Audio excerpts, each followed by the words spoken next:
Hey everyone, I'm NornQueenAlexis and welcome back to the channel and welcome to this day 2 of Warhammer Fest. Day 1 was a lot of AOS stuff and I gotta say it was pretty impressive.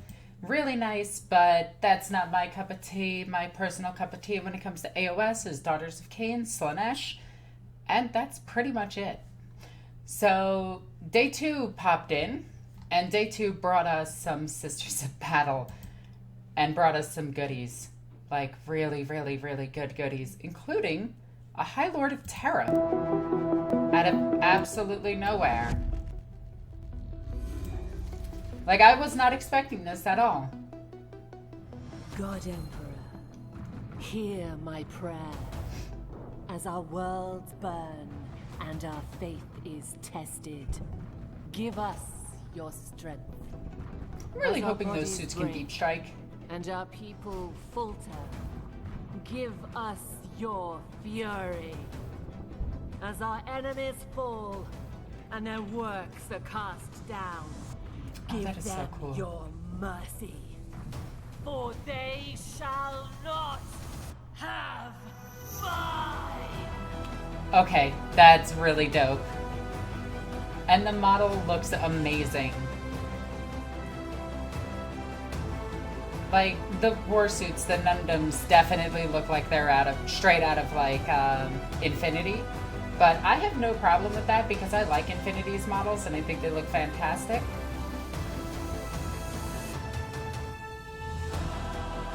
Oh, they look so good, and now they have power mauls. I don't like her.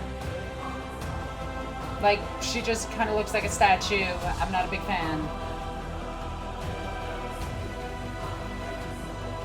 Alright, so a new codex got announced. And with it a bunch of new stuff, but no sisters on bikes, which is what I was really expecting.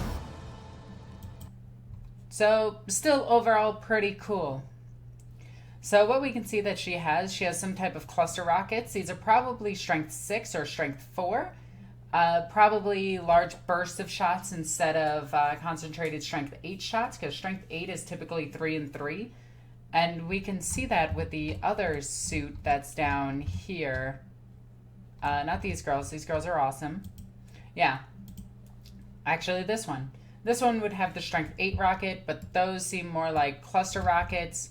So probably strength 4, AP minus nothing, and 1 damage apiece, but D6 shots each. So she is definitely anti-infantry with a strength plus 2 sword, more than likely. Okay, so her being a High Lord of Terror that got the recommendation of Reboot Gilliman, absolutely amazing. I really love it. I think that's fantastic. And I love that she's one of the active High Lords of Terror, like Trace and Valoris. So now we have 2 models on the table that we can play as High Lords of Terror. And it's cool to see that they're just not like, oh, all they do is bicker amongst themselves and try to fight themselves. Now we actually got representation of what a High Lord could actually do. So I'm really curious, how tough are the High Lords? And will we be getting more, perhaps, for the Mechanicus? That would be really cool. Unless the one that is the Mechanicus dies, in which case we still get it. But it's Belisarius' Call. There's an idea. So she does have a spear instead of a sword, which I think is really cool.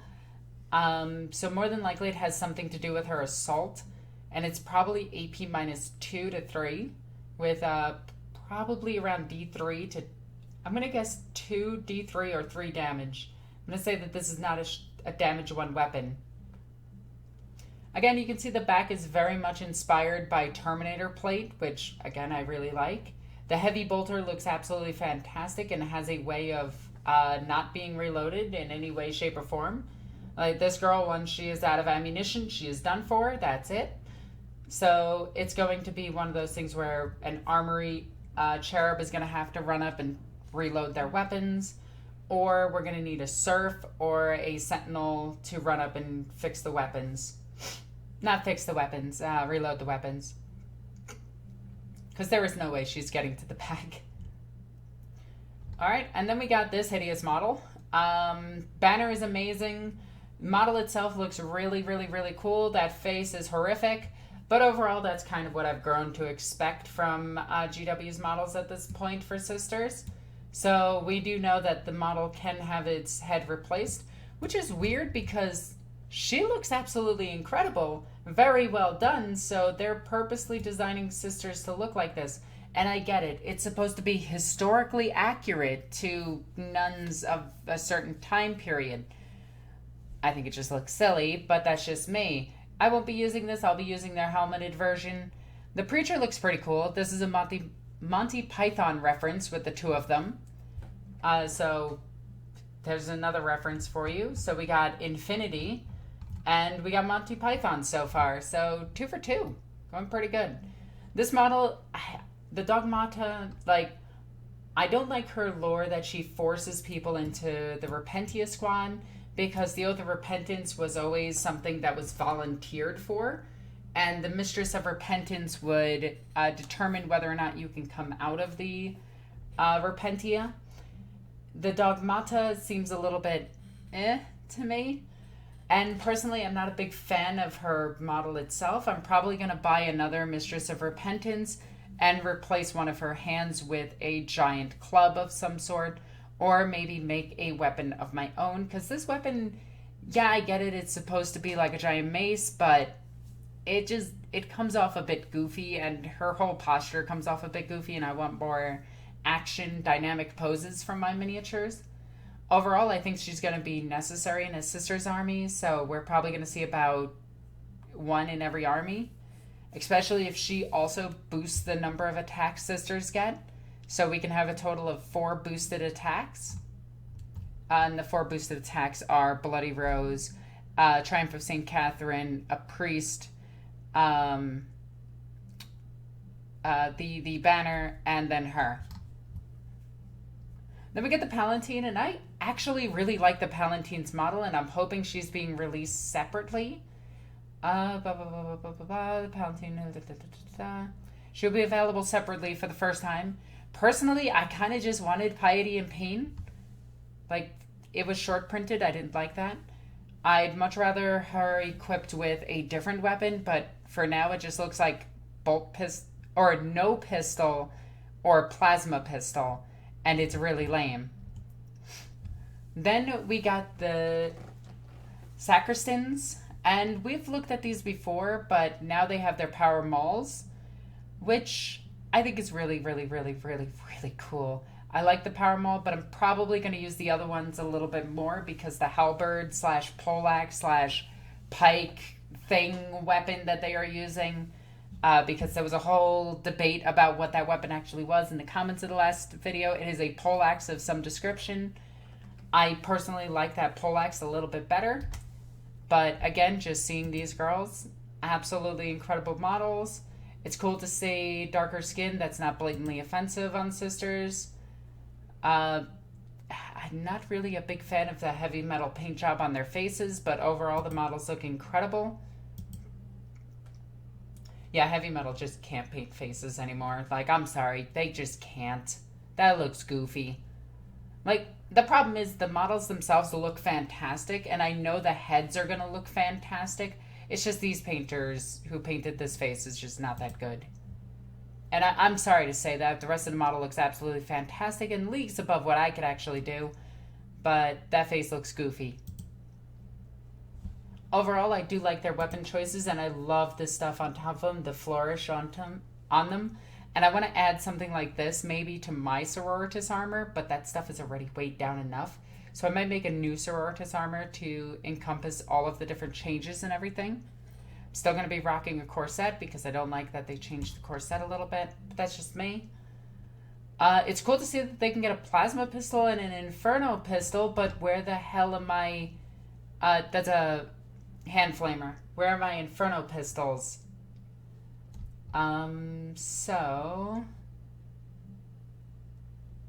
Yeah, I don't want plasma. I want the Holy Trinity. I want the Trinity of weapons. I don't want this. Plasma's stupid. Give me meltaguns. And speaking of the Holy Trinity, we get these girls, who can also get power mauls.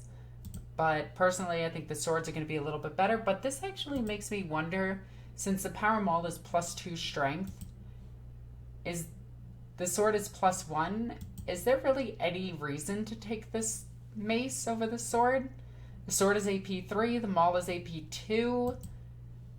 I think that might be a damage difference, but overall, for the cheaper option, I would take the sword and the multi-melta and the rockets, if you're allowed to take that configuration. Now, originally when I saw these, I saw this one. Where is she? Her right here. And I came up with a theory that they were amputees. And I really think that's still the case. I'd really like these to be like veteran sisters who have gone through multiple battles and everything and have lost limbs. And instead of giving them up, they just threw them into the Paragon war suits and they just told them to keep fighting. So, no reveal there. We got the Castigator, which is as much of a role as a Space Marine Predator with a powerful turret-mounted primary weapon and sponsor-mounted heavy bolters. Yeah, we've already talked about this on the channel. It can get heavy bolters on the side, a heavy bolter on the front, and then the battle cannon and a storm bolter. And now we know it can have a storm bolter. But we don't know if this thing has any other weapon options. So it fulfills a dedicated fire support role. It just seems like Retributors are going to fill that role a lot better and just be the obvious choice for everybody. Same with the Eradicator versus the Predators. They're the same points. So, we finally get to see its other twin cannon. The Castigators differ from the Adeptus Astartes equivalent, blah, blah, blah, blah, blah. And it has a twin-barreled autocannon, or a battle cannon as a turret. That's less firepower. Like, arguably, it's more firepower than a Retributor squad without any of the benefits of being core and having rerolls. So, we get the interview. And let's lower this for a second. Are the kind of fighting forces of the Imperial Church, the Ecclesiarchy. They're quite often used as like defenders of shrines and also lead the kind of great kind of wars of faith and crusades around the Imperium. So with this edition of the Sisters of Battle, we really wanted to build on what we'd done in the previous one. There was obviously a big absence for a long period of time of the Sisters of Battle from kind of the miniature range and from the hobby. So the last book was really about kind of re-establishing them, bringing back a lot of the kind of favourite miniatures from from yesteryear. Reimagined and redone. This codex is then building upon that and really introducing some new troop types, some new characters, and kind of building on that solid foundation that the 8th edition codex has. So one of the centerpiece characters that people will see in this release is Morn Vale. She's the High Abbess of the Sisters of Battle. She's like the closest thing they've got to a Primarch, kind of a real figurehead leader, and she's the High Abbess of the Sisters of Battle. She actually leads both convents. She's quite new to the role. The previous High Abbess was lost during the Great Rift, and Morven Vale was elected to that position. The Ecclesiarchy kind of thought that she was young and kind of headstrong and they could easily manipulate her, but she's turned out to be a skilled politician as well as a ferocious warrior on the battlefield. So one of the new things is the Paragon Warsuits. Morven Vale actually wears one of those. She's got kind of a custom-built golden armoured version, and they are like the elite fighting forces of the Sisters of Battle. Drawn from amongst the ranks of the Celestians. They're actually exo armor suits equipped with kind of heavy bolters, multi-melters, missile launchers, really powerful weaponry that can go toe-to-toe with the best fighters in 40k. So far, people will be familiar with the Celestians. They're kind of like the elite Sisters of Battle. Previously, they've mainly been equipped with kind of bolt guns, your traditional Sister of Battle kind of equipment. This book introduces two new types of Celestians, those wearing the Paragon warsuits, and then also the Celestian Sacrosancts, which are kind of close combat specialists. They're equipped with power halberds, shields, spears, and quite often form like elite bodyguards for canonesses and other kind of high-ranking Ecclesiarchy officials. So one of the things we wanted to do, as I've said, mentioning the kind of 8th edition book, is building on that. We've really updated the rules for the 9th edition version of 40k, introduced all of the things that people will be familiar with. So they've got their own secondary objectives. We've really thought about how things interact with kind of the codexes we've released so far. There's an awful lot of weapons that have been looked at, things that have been updated. We've looked at every data sheet in the book to really make sure that they just represent those He's miniatures on the ultimately battlefield saying as well as we nothing possibly can. right now. So I think people will be really delighted with the way that we've kind of developed those rules. There's still a lot of things that people are familiar with. Their army special rule using the miracle dice. We think that's a really cool mechanic. It really represents something unique about the Sisters Battle. Yeah, they're keeping the miracle dice. There. It's been tweaked and refined, but fundamentally still works in a very similar way. So there's an awful lot of things that will be familiar. I do love my but kind of cheating tuned pile up of to dice. be as good as they possibly can be for what they're likely to face on the battlefield now that time has moved on since that previous book. So there's two really exciting reasons to also, be. I just want to point this out. Looking forward to this He does release. mention the fact that both time from has kind of a moved background on, point of meaning view, but the also story from is a actually gaming point of view. advancing. Obviously, there's loads of new miniatures and loads of new things that people can add to their army that actually really add to the play style of the Sisters of Battle. Previously, it's been built around that kind of core of those infantry squads with bolt guns and multi-melters. Really, we've kind of added in a lot more close combat troops And a lot and more also more kind of multi-melters. powerful individual models in the Paragon warsuits, which really changes the way that they play on the battlefield a little bit. From kind of a background point of view, with the introduction of the High Abbess and some of her other characters that we might talk about another time, there's a lot of story-driven things to do with the Indomitus Crusade, the Sisters of Battle being kind of at the forefront of that, rather than being defenders of Shrine Worlds. They're really going out and taking the fight to the chaos. So one of the other new kits that people will see is the Castigator, which is like the first proper battle tank for the Sisters of Battle. So far they've had the Exorcist, which is that kind of long-range missile launching pipe organ come temple, and they've also had the Retributors ride around in their immolator tanks. So they've had a couple of armoured vehicles. The Castigator's the first time they've had a proper main battle tank. Comes with a big variety of weapons. You've got a kind of twin autocannon turret, and there's also a Castigator battle cannon. So it really gives them a proper battle tank. That's not a large variety of weapons. That is 2. Okay. And the book itself doesn't look bad. I'm digging the book art, except for this girl right here. It looks like this artist took some heavy criticism and tried to update their art style. It's still the same artist that did the last one, which the last cover of the Codex was absolutely atrocious. This one is much better, though for some reason the power maul is not active. I would probably have it active at this point in the battle. Same with this one, so I would add some glowing effects around them, but that's just me being nitpicky. Overall, I really like it. I don't get why she's bald, but, to each their own. Overall, I think the Codex's art looks amazing, really captures what the sororitas are. Personally, I would have had the white hair on the cover, aside from these 2 girls that we see and this one right here that we see. I would have had the main action hero in the center have hair, because, yeah, it just feels more Sisters of Battle-y. And then we move over to Warzone Caradon. Be'lakor is back. He's doing Be'lakor things. And he's killing a bunch of stuff, which include everything that they just hyped up for the Sisters of Battle is basically being killed by Be'lakor. Because Sisters of Battle can't go in addition without being genocided. It's kind of their tradition at this point.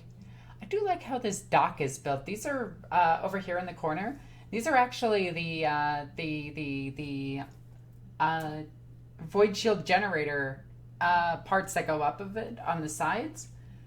I like that. I like that a lot. I'm not going to read too much into Be'lakor aside from saying that he's in 40k now, and if he has his rules of negating characters' abilities like he does in AOS, it's going to be absolutely insane. Be'lakor is basically going to kill everything that he comes across.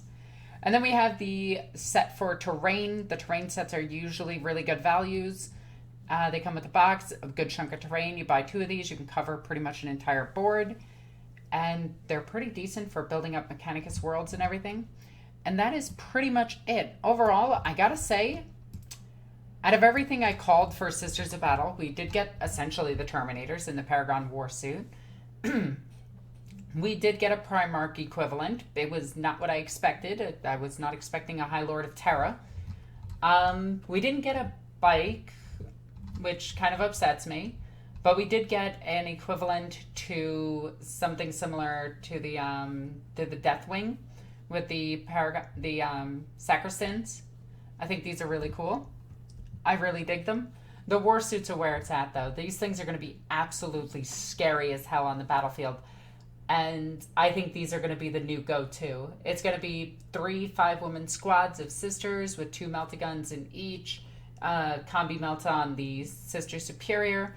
Those are going to be in probably a rhino. And 1 rhino, 1 on foot, doesn't matter. You're going to start seeing these on the battlefield in mass numbers. And probably, depending on the army list, you're probably going to see Retributors like crazy, and then 2 squads of Repentia. Unless they nerf Repentia into Oblivion, in which case you're just going to see these replace the Repentia. So overall, I'm really excited about all of this stuff, and I honestly can't wait to dump a lot of money on it. But I do have predictions. So if you follow me on Twitter, which you totally should, it's kind of awesome. These are my predictions for how much this stuff is going to cost. So I think the tank is going to be around 80 of them. $80. I need 3 of them. The Paragon War Suits, I think it's going to be 70 for the 3, and I want 15 of them, because I think they're going to be in 5 to 6 in a squad. Okay, if it's 6, just add another digit there. The Dogmata, the Banner, the Palatines are all going to be about $35 a piece. I think that's pretty average with everything. The Sacristans are going to have 5 to a box, and I want 20 of them. They're probably going to come out to about 50 to 60 for a box. The new High Lord of Terror, she's probably going to be about 50. So those are my predictions. I want to see how right I am in the future. And I am not using any insider information on that. This is based strictly on me guessing. Okay? Okay. So if you like this video, please comment in the comment section down below. Tell me what you think about the releases. I can't wait to get the new Sister Codex. I'm waiting to see what they do to my cheating dice pool. And yeah, I'm really excited. So tell me what you think. As always, I'm NornQueenAlexis. Love you guys. Bye.